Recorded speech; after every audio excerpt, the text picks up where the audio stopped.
deputado federal Jair Bolsonaro, do PSL, pré-candidato à presidência da República, aceitou falar no microfone líder da Jovem Pan. Vamos falar aqui, deputado Bolsonaro, numa entrevista como é a marca desse jornal, sem mimimi, sem politicamente correto. O senhor não está aqui hoje para responder pauta gay, nenhuma dessas polêmicas que tanto a imprensa gosta de lhe colocar. Nós estamos aqui para falar com um homem que pode, em 1º de janeiro, presidir o Brasil. E nós queremos conhecer as ideias de Jair Bolsonaro. Uma entrevista diferente dessas que a gente está acostumado a ver nos programas populares.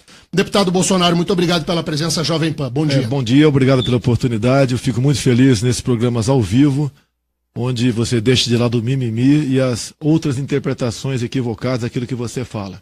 Tenho comparecido muito a Jovem Pan lá de São Paulo, lá realmente a metralhadora giratória pega, mas isso é muito bom para você realmente conhecer quem é aquela pessoa. Você tem, não é o direito, né? Eu tenho o dever de mostrar alguma coisa e de responder as perguntas que vocês fazem para mim, e que não puder ser respondida, paciência. Não sei de tudo, né, que acontece no Brasil e preciso, nessa minha andança, né, nessa minha caminhada, caso seja presidente, de pessoas ao meu lado que façam realmente e operem a política nacional de modo que esse povo tenha um pouco de paz no futuro. Deputado Bolsonaro, na semana passada o Supremo Tribunal Federal julgava lá uma ação discutindo a constitucionalidade da doação de campanhas eleitorais. Em determinado momento, o ministro Gilmar Mendes disse assim: com que dinheiro o Bolsonaro está viajando pelo Brasil? Ele fez essa pergunta no voto dele. Então, farei a pergunta que o ministro fez lá no plenário ao senhor. O senhor tem viajado o Brasil para lá e para cá, e está aqui no Paraná. Com que dinheiro? Quem é que paga o seu deslocamento pelo Brasil? O ministro Gilmar Mendes citou o Lula e eu. Isso, são os dois, que também botaram essa ação de igualdade. Eu tenho, em média, saído 2 vezes por mês. 2 vezes por mês. Como estou aqui hoje em Curitiba, estive ontem em Ponta Grossa. A minha despesa é apenas a aeronave. Pago com recursos próprios. Poderia usar o recurso da Câmara, poderia, não uso. A imprensa bate em mim no tocante a isso. É só entrar no site da Câmara e ver se eu protocolei algum pedido de passagem. Fora isso, ou fico na casa de amigos, ou quando fico em hotel, eu pago a minha despesa, não apresento a nota fiscal na Câmara e fico em hotel barato. Quando alguém quer, fruto do convite, pagar o hotel para mim, eu não entro no mérito da questão, aceito isso aí. Agora a despesa minha é zero. O do Lula tem viaturas, tem ônibus, tem seguranças, nós não temos praticamente nada ao nosso lado. Não, essa viagem, quando muito para mim, né, e mais uma pessoa que vai comigo, quando muito, custa-me R$5.000. O senhor considera o ex-presidente Lula candidato à presidência da República? Eu nada descarto aqui no Brasil, estou com 63 anos de idade. No julgamento da semana retrasada, naquele aceito ou não o HC, se um só dos 11 ministros tivesse pedido vistas ao processo, hoje Lula estaria preso. Bem como temo agora, no dia 4, por ocasião então do julgamento em si do HC, um só ministro pedindo vistas, enquanto ele tiver com esse pedido de vista consigo, o Lula continuará livre pelo Brasil. E como a última palavra sempre vai caber ao Supremo Tribunal Federal, não vai caber ao TSE apenas, eu acho que o Lula não está descartado como possível candidato a presidente. Agora, o senhor é o anti-Lula. O eleitor, a população entendem em Jair Bolsonaro a figura do anti-Lula. A candidatura do Lula não é boa para o senhor? Eu não posso achar o que seja bom para mim. Temos que ver o que é bom para o Brasil. Eu não sou anti-Lula desde agora. Desde 70 eu entrei na luta armada ao lado do Exército com 15 anos de idade, combatendo pessoas, né, muitas que hoje estão no governo. Então eu sou contra essas ideias desde há muito. Não é contra o Lula, é contra as ideias. Ideologia de gênero, um comércio exterior aqui voltado pelo viés ideológico, uma política complacente em combate à violência, ao Estado cada vez mais dominando as ações de quem quer trabalhar, um Estado que não se preocupa com o seu futuro. É um país, você pode ver, o Brasil no governo Dilma, um caso marcante, ficamos mais de um ano sem o embaixador de Israel, porque não interessava para o governo do PT aquele embaixador indicado pelo Estado de Israel. Essa é a política que esse pessoal vem fazendo ao longo de muito tempo. Sou contra isso. Sou contra a forma como os médicos cubanos estão aqui dentro, além de nós financiarmos a ditadura cubana com 1.300 bilhões por ano. Não temos qualquer comprovação que essas pessoas sejam realmente profissionais da saúde, tá? o governo que prega o caos, um governo que se vitimiza o tempo todo, está muito preocupado em doutrinação, em escolas e não com conhecimento. É um governo que, apesar de ter gastado mais com educação, nós evoluímos nesse quesito. Basta vermos aqui o que aconteceu nas últimas provas do PISA, que é aquele programa internacional de avaliação de estudante, onde nós ocupamos os últimos lugares. É um país do caos, onde o bandido passa a ter retaguarda jurídica e o policial civil e militar não. Deputado, antes de a gente entrar na questão do plano de governo, eu quero entender isso que as redes sociais ontem encheram o Twitter, o Facebook e tudo. O Alexandre Frota, o senhor falou que o Alexandre Frota vai ser seu ministro da Cultura. Isso foi uma brincadeira? Isso é sério? Olha, qual que é essa história do Alexandre Frota no seu eventual governo? Aproximadamente 3 meses, era aniversário do Frota, e eu gravei um vídeo para ele. Uma brincadeira com ele. Frota, você quer o presidente, eu quero você. E rindo, ministro da Cultura. Por que eu falei isso? Porque o Frota tem um trabalho muito forte contra a Lei Rouanet. E foi uma brincadeira que eu fiz num vídeo particular. Ontem, como o Frota estava comigo, resolveram pegar esse vídeo e dizer que eu estava convidando o Frota. Agora, o Frota, perto de outros ministros da Cultura que tivemos no passado, ele é excepcional. Inclusive, não tem como eu, no possível governo meu, falar que o Frota será ministro, sabe por quê? Da Cultura, sabe por quê? Porque eu pretendo simplesmente incorporar a história do Alexandre Frota, ministro da Cultura, é fake news. Só. Eu lhe faço essa fake pergunta. News. Eu faço essa pergunta porque quando a gente digita Bolsonaro em rede social é só o que está escrito. Eu não faço brincadeira mais nem em festa de infantil. Eu tenho uma filha de 7 anos. Que daqui a pouco eu vou responder pelo que eu falei sobre o Batman, ou sobre o Robin. Então, comigo, pega as questões dessa maneira. Se você vê as imagens minhas, rindo dentro do carro, brincando com o Frota, e eram desejando feliz aniversário pro Frota. Agora, o Frota, perto desses caras que passaram por aí, como o Gil, ele é excepcional. Mas esse ministério não existirá. Então, a chance é zero de Frota ou qualquer um ser ministro, porque nós vamos tratar a cultura dentro de uma secretaria e com seriedade. E não o ministério para atender a nata, grande parte da nata dos artistas do Brasil, em cima da Lei Rouanet. Deputado Jair Bolsonaro, economia. Na economia, o senhor se vê como? O senhor é um liberal? O senhor é uma pessoa que entende que o Estado tem que ser forte? Qual é o pensamento econômico do candidato Jair Bolsonaro que pode presidir o Brasil logo ali na frente? No passado também tive problemas com isso. Que quando você fala que não sabe de alguma coisa, em vez de ser interpretado pela mídia como um ato ali de humildade, é o contrário. Eu falei que não entendia de economia. Eu sou formado pela Academia Militar das Agulhas Negras, sou artilheiro, e sou formado também em educação física. Para essa questão, o que nós procuramos? Aconteceu um encontro e hoje em dia faz parte da nossa equipe que faz essa política econômica o economista Paulo Guedes. É um homem que nunca teve em governo nenhum e é respeitado dentro e fora do Brasil. Liberal, sim, temos que ser liberais na economia, temos que partir para o livre mercado, temos que privatizar muita coisa no Brasil e temos que conversar no tocante a isso, e ele é que está fazendo esse plano de governo para a questão econômica, que nós só temos a obrigação de apresentá-lo por ocasião do registro de uma possível candidatura em agosto. Vamos falar sobre privatização. Privatizar a Petrobras, sim ou não? Nós temos em torno de 148 estatais no Brasil, tá?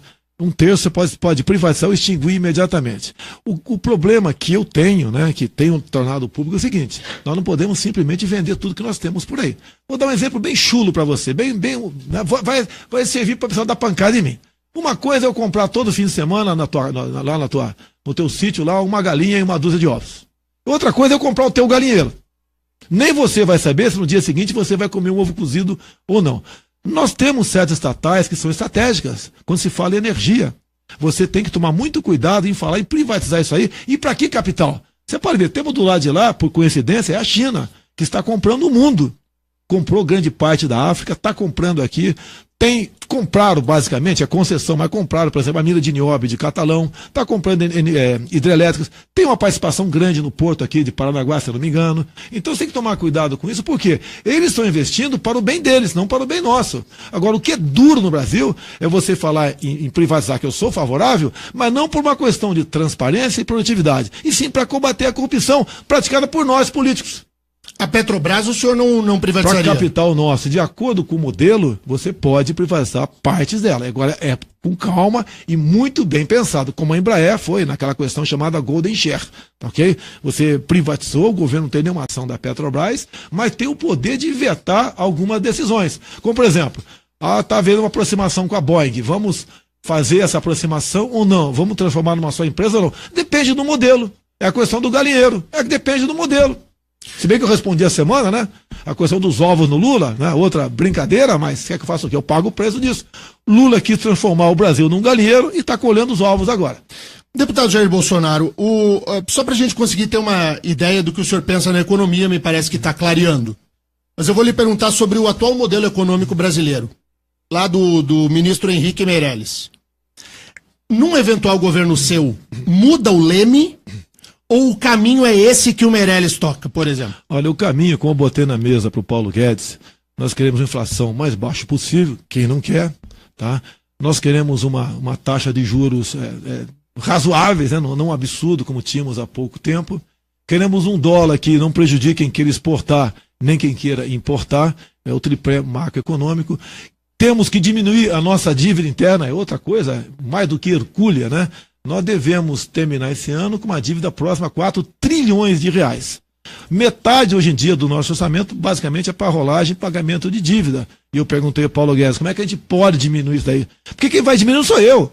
Eu sou ali aquela pessoa, né, que estou dando sintomas, o médico é ele que vai operar isso daí. O Paulo Guedes será o seu ministro da Fazenda. Ele será o homem da economia. Poderia ser uma mulher também, antes que me critique, né? Daqui a pouco me pergunta, não tem mulher. Se aparecer, vai aparecer, com toda certeza, já tem gente em vista, vai compor um possível ministério. Mas o homem que vai operar vai ser ele. O que nós conversamos também? Quando fala em privatizar, privatizar o Banco do Brasil. Eu perguntei a Paulo Guedes, quem vai financiar o produtor rural e com que taxa de juros?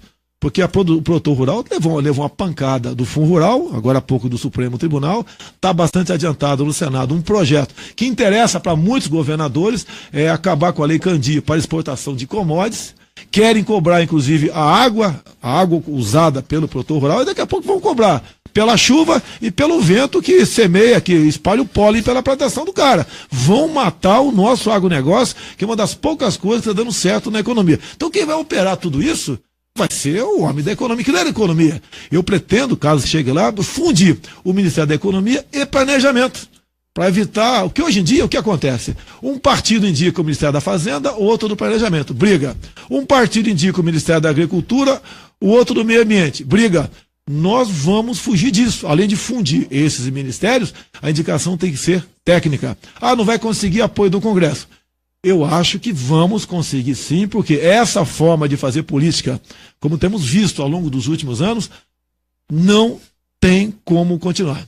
Marcos Souza, os ouvintes da Jovem Pan têm que prioridade nas perguntas ao candidato Jair Bolsonaro? As maiores perguntas, candidato, são sobre justamente o que o senhor falou agora, composição do governo e governabilidade. Como o senhor pretende ter maioria na Câmara, sendo que o senhor não é muito conhecido por ser muito político, pelo contrário.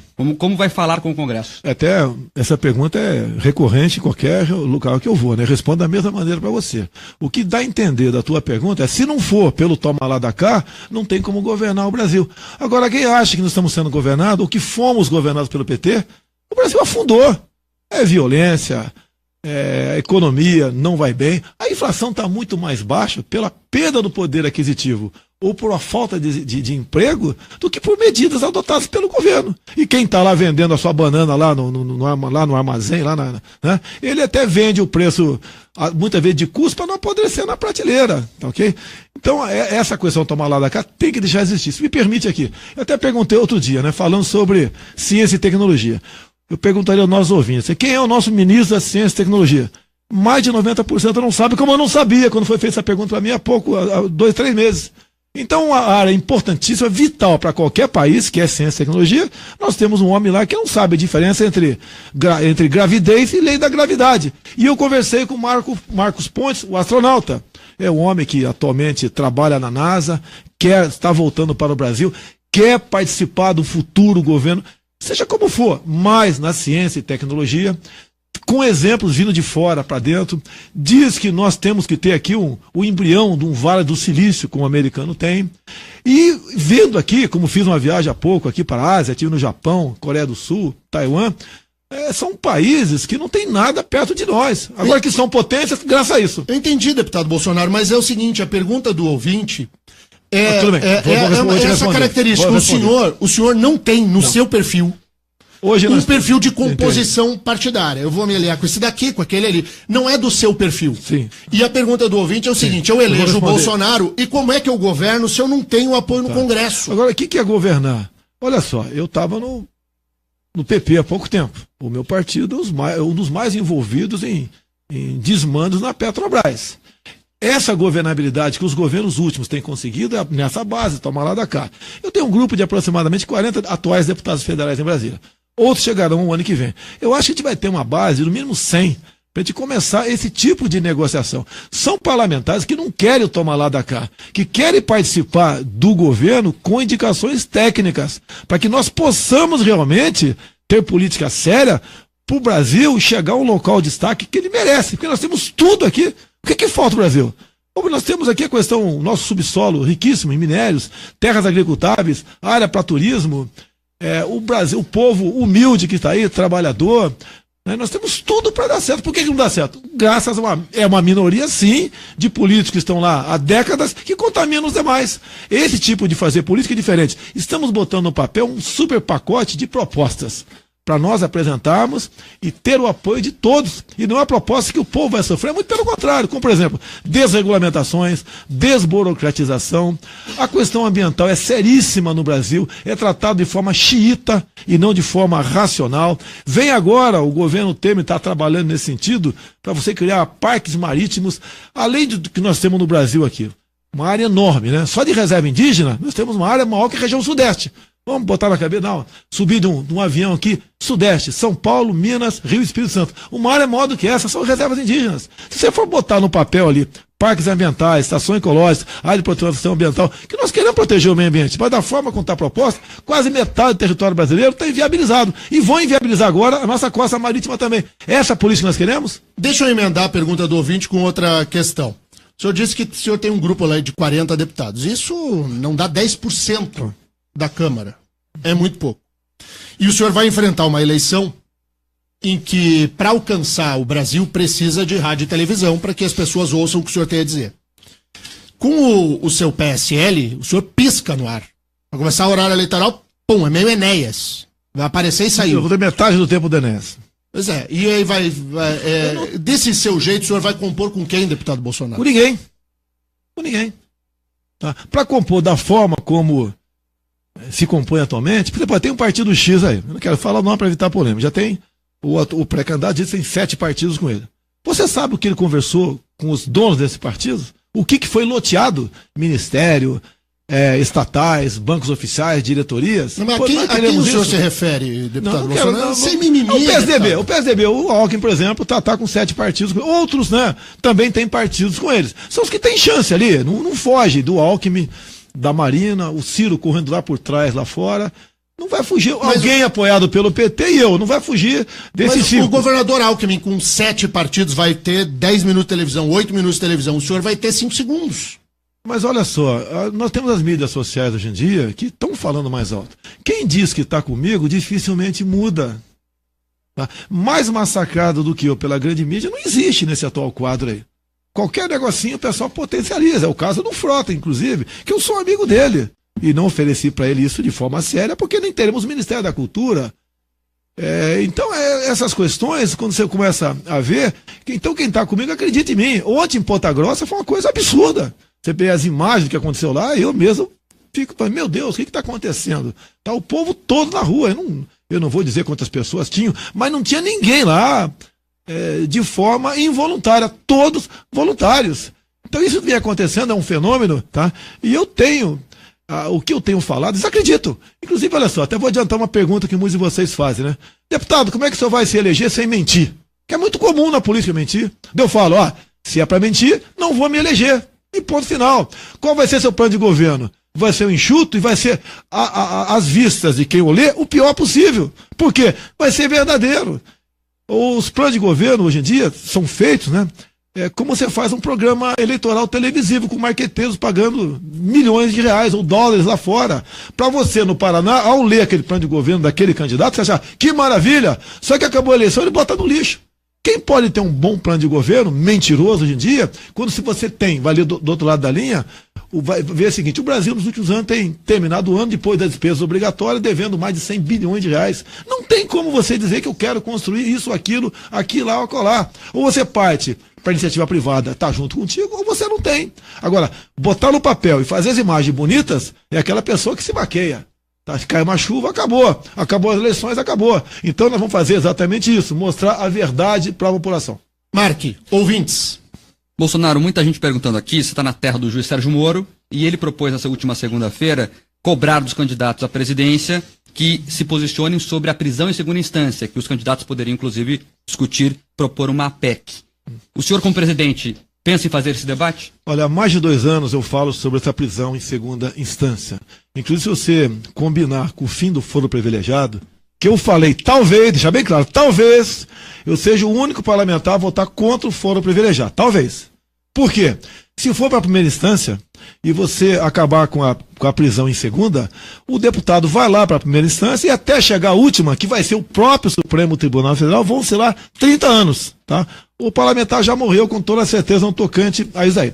O deputado Onyx Lorenzoni, se não me engano anteontem, apresentou uma proposta, emenda à Constituição, nesse sentido, para que a prisão seja efetuada após segunda instância. Agora, vai depender de uma maioria qualificada no parlamento. Com todo respeito, tem 11, assinei, ele me colocou como coautor nessa proposta, mas dificilmente isso vai andar dentro da Câmara, até que tem muito parlamentar, que nem eu nem você sabe, mas que está envolvido nessas falcatruas, né, mais conhecido hoje em dia, mais importante, a questão da Lava Jato. E ele não quer, ele não vai aqui assinar o próprio atestado de óbito nessa questão. Mas o Bolsonaro, como presidente, vai apoiar isso? Vai lógico, trabalhar para isso? Eu apoio como parlamentar, tá certo? O próprio Francisquinho apresentou um projeto que eu estou apoiando para acabar com aqueles privilégios de ex-presidente, tá? Da minha parte não tem problema, estamos trabalhando nesse sentido. E a prisão tem que ocorrer em segunda instância, porque caso o Lula, por exemplo, consiga um HC definitivo no próximo dia 4, vai ser questionado o Supremo Tribunal Federal para modificar o seu entendimento em prisão em segunda instância, que hoje em dia, com a mudança de alguns votos, sabemos claramente que a prisão em segunda instância deixará de existir. Com esse caso, o Lula tem tudo para acontecer. E daí, a impunidade vai se fazer presente. Daí, otário é quem não é corrupto no Brasil. Há uma leitura que é feita pelo seu eleitor, principalmente esse eleitor engajado, que é uma característica do apoiador do Bolsonaro. Ele vai para a rede social, ele toma lado, ele vai para o pau, como a gente costuma dizer. Há uma imagem que se tem do Bolsonaro, que o Bolsonaro no governo ele vai ter pulso firme e vai enquadrar, e vai mandar, e vai pegar e vai fazer a coisa na base da força. E aí o senhor se viu envolvido numa polêmica também, daí eu preciso ser solidário aqui, porque o que fez a deputada Maria do Rosário com a sua fala sobre a intervenção no Rio de Janeiro é algo que beira o surreal. Mas já que estamos vivendo um momento de intervenção, e a gente tem uma escalada da criminalidade de um jeito nunca visto na história do país, farei a pergunta que todo mundo espera do Bolsonaro. Vai melhorar e resolver a questão do crime de que maneira, deputado? Vamos primeiro ver o diagnóstico, né? Botar o elemento na mesa e começar a palpá-lo e ver quais os problemas. Problemas. Uma equivocada política de direitos humanos. Só defende o bandido. Como regra, é essa a política de direitos humanos no Brasil. Há uma política aqui de desencarceramento. Todo mundo, né, em grande mídia, preocupado que os presídios estão muito cheios, que não recupera ninguém, temos que botar na rua o maior número de pessoas. Depois inventaram, porque não é lei, audiência de custódia. Hoje em dia, em torno de 60% daqueles que são pegos em flagrante delito, no máximo 24 horas depois, são postos em liberdade. Então, o convite para a criminalidade. A política desarmamentista desarmou apenas um lado da sociedade. O outro lado, o lado do mal, continua muito bem armado. A legislação fraca. Tem um caso, né? Há poucos anos em São Paulo, atualmente deputada federal, teve o filho sequestrado e executado em cativeiro. O garoto de 8 anos de idade. Esse marginal foi julgado, condenado, pegou 6 anos de cadeia e foi para o semiaberto. Isso é um crime mais do que hediondo. Imagine, né? uma pessoa executando uma criança de 8 anos em cativeiro. Então, graças a essa legislação bastante permissiva, é que a violência cresce no Brasil e a tendência é aumentar.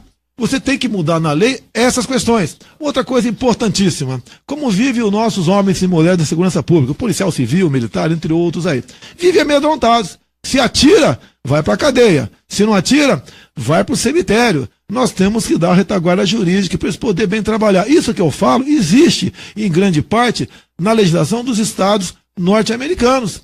Você tem que dar o excludente de licitude ao policial. Ou seja, ele responde, mas não tem punição. Acabou a sua operação, ele é condecorado e não processado. Aqui, por exemplo, se um policial dá mais 2 tiros no vagabundo porque ele não sabe se o tiro pegou ou não, ele dificilmente não é condenado por excesso. Se você conseguir melhorar alguns artigos no Código Penal, pode ter certeza, essas polícias que estão aí dão conta do recado e a violência vai diminuir drasticamente no Brasil.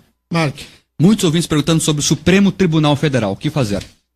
Você não tem como, muita gente fala em vamos trocar, mudar. Esses ministros vão ficar até completar 75 anos de idade. Se eu não me engano, o futuro presidente vai poder indicar 3.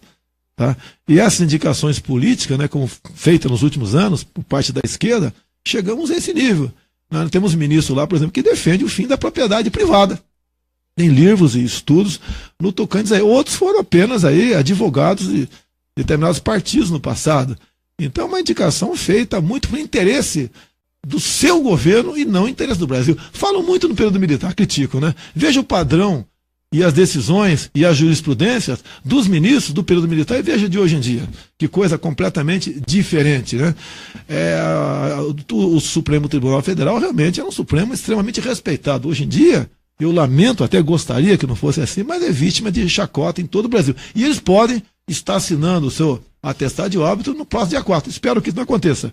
Que a justiça seja feita, não mudem os seus julgados, né, as suas jurisprudências, tendo em vista a função de um elemento que já foi condenado em segunda instância. Vai, Mark. Muita gente perguntando do Dr. Sérgio Moro, se o senhor indicaria ele para o STF. Não há a menor dúvida, né? Eu não conheço pessoalmente, apertei a mão dele uma vez apenas no aeroporto, até deu um bafafá terrível, né? E logo depois conversamos por uns 15 minutos por telefone, nada mais além disso, uma conversa bastante amistosa, que ligou para mim. Eu me coloco no lugar dele. É um homem que não tem liberdade para ir na padaria comprar um pão de manhã. Não pode falar que vai com a tua esposa, o seu filho, no cinema. Tem que ter 8 seguranças do lado dele. Olha a vida que ele leva. Tá? É um homem que perdeu a sua liberdade. Tem menos liberdade do que o Jorge Pisciani, presidente da Alerj, né, que ontem, ou anteontem, o ministro Toffoli deu-lhe direito à prisão domiciliar. No que depender de mim, obviamente, o senhor Sérgio Moro seria uma excelente pessoa para começar aqui a mudar o Supremo Tribunal Federal. Seria indicado para o STF, sim. Bom, eu tenho que encerrar aqui a entrevista com o deputado Jair Bolsonaro, porque nós sairemos daqui dos estúdios da Jovem Pan e seguiremos essa entrevista na tela da RIC TV Record. Você que está nos ouvindo agora no rádio, está na live do Facebook, pode ligar na RIC TV Record. A gente vai sair daqui, o prédio do ladinho aqui. Daqui uns minutinhos nós estaremos no ar com o deputado Jair Bolsonaro, pré-candidato à presidência do Brasil, também na tela da RIC TV Record. Deputado Bolsonaro, eu quero agradecer muito a sua gentileza de vir aqui à Jovem Pan e dizer que durante a campanha eleitoral nós ouviremos o senhor outras vezes para que nós conheçamos melhor o pensamento daquele que pode sim presidir o Brasil. Aqui no Paraná, diga, Marcos, é muita participação e tem muitas perguntas sobre 30 segundos, candidato, porte de arma, vai liberar ou não? A posse, sim, o porte com algumas restrições, obviamente.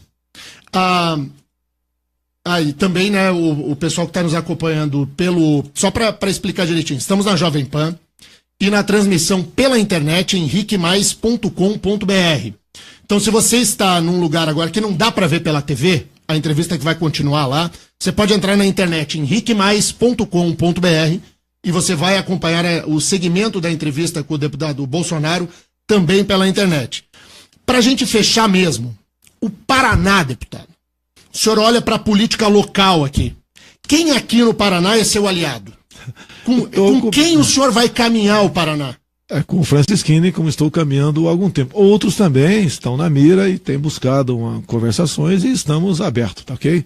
O próprio... O senhor se dá bem com o Ricardo Barros, seu colega deputado, que era do mesmo partido do senhor? Não, eu não tinha bom trânsito no PP, até que se tivesse, né, estaria no Supremo Tribunal Federal, respondendo como réu lá.